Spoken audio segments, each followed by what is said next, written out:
Hello, good afternoon guys. Samahan niyo po kami, pupunta tayo doon sa dagat. Kasama ko po yung dalawang aking apo. Papasyal kami sa tabing dagat. Titingnan namin kung malakas ang alon. Medyo malayo lang yung konti. Mga 10 minutes pong nilalakad namin. Ito po, ganda. Ang hangin-hangin po dito. Napakalawati mo po ang ano ng lakas ng hangin. Daming buwang. Oh.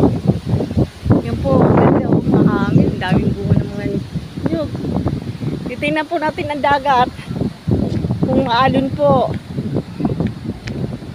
Pero mataas po ngayon ang dagat eh.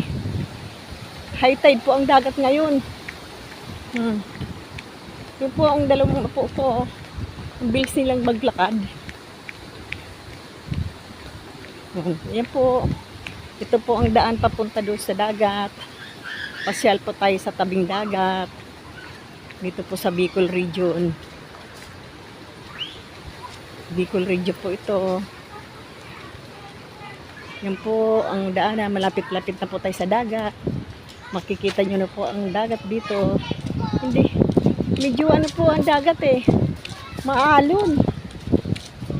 Papakita ko po sa inyo kung gaano na ano dagat ngayon. Hindi pwede maligo eh. Kasi malabo eh. Marami po kasi yung nag-ano. Ano po lumabas? 13:31. Ah, 13. Uy, may